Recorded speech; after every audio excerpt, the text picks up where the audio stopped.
আসসালামু আলাইকুম, welcome to Sharmili kitchen. আজ আমি আপনাদের সঙ্গে শেয়ার করতে যাচ্ছি স্ট্রিট ফুড স্টাইলে ফ্রাইড রাইস রেসিপি। আমি যেভাবে তৈরি করেছি পুরাটা হুবহু এই রেসিপি ফলো করলে আপনারটাও এরকম স্ট্রিট ফুড স্টাইলে হবে। একদম ক্রাঞ্চি ঝরঝরে ফ্রাইড রাইস তৈরি করতে পারবেন। আমার এই রেসিপি ফলো করে বানালে কেউ বুঝতেই পারবে না যে আপনি ফ্রাইড রাইসটি বাড়িতে তৈরি করেছেন। কতটা কালারফুল লাগছে কেউ তৈরি না করলে বুঝতেই পারবেন না। সবজিগুলো একেবারে ক্রাঞ্চি আছে, রাইসটাও একদম ঝরঝরে হয়েছে। এই যে ফুটন্ত পানিতে দিয়ে দিলাম ধুয়ে রাখা পোলাওয়ের চাল। এখন দিয়ে দেব পরিমাণ মতো লবণ। এখন দিয়ে দেব সিরকা।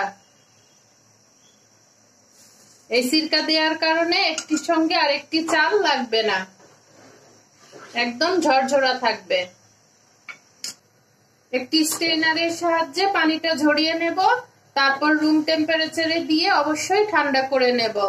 গরম চাল কিন্তু আমরা কখনোই ফ্রিজে দিয়ে ঠান্ডা করব না, তাহলে আরো সেটা নরম হয়ে যাবে।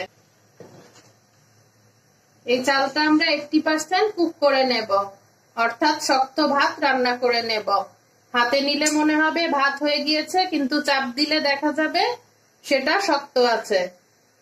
খুব সহজে চেনার উপায় হচ্ছে মুখে দিলে মনে হবে ভাত খাচ্ছি, কিন্তু দাঁতের নিচে পড়লে একটু কণা কণা বা শ্বাসের মতো লাগবে।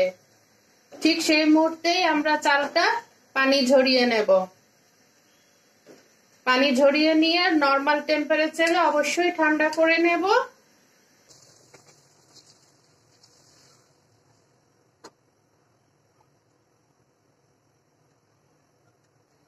এ পর্যায়ে ডিমটা এরকম বড় করে ভেজে নিয়ে নাইফের সাহায্যে কেটে নিচ্ছে।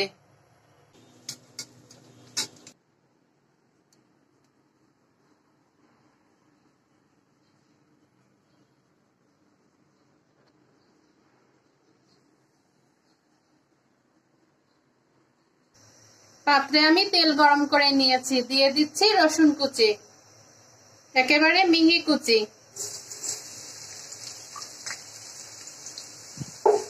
সুন্দর একটা কালার চলে আসলে যাতে না পুড়ে যায়, সুন্দর একটা ফ্লেভার এসছে। এখন দিয়ে দেব কেটে রাখা গাজর।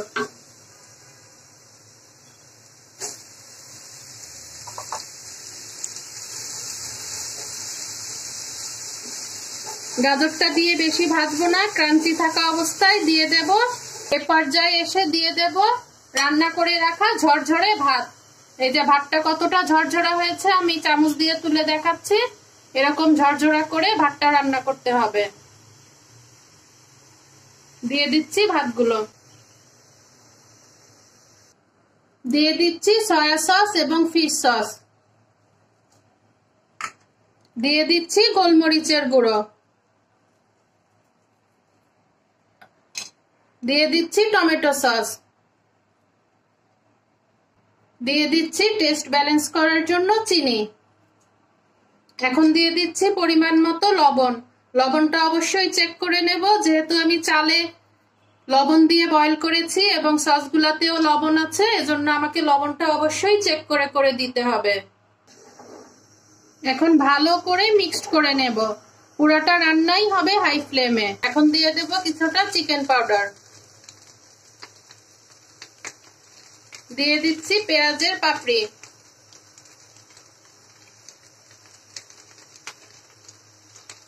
কাটিংটা সম্পূর্ণ নিজের উপর ডিপেন্ড করে, যে যেভাবে কাটতে পছন্দ করবি। তবে চাইনিজের সবজিগুলো এভাবেই কাটা হয়, পেঁয়াজ মরিচ গুলোও এভাবেই কাটা হয়। দিয়ে দিচ্ছি কেটে রাখা মরিচ এবং ক্যাপসিকাম, কাঁচা মরিচ এবং ক্যাপসিকাম সুন্দরভাবে ছড়িয়ে ছড়িয়ে দেব। পুরোটা রান্নাই হবে কিন্তু হাই ফ্লেমে। আমি আবারও বলছি, হাই ফ্লেমে রান্না করলে একদম ঝরঝরা হবে ফ্রাইড রাইসটা। এখন দিয়ে দিচ্ছি ভেজে রাখা ডিম, দিয়ে আবারও সুন্দরভাবে মিক্সড করব।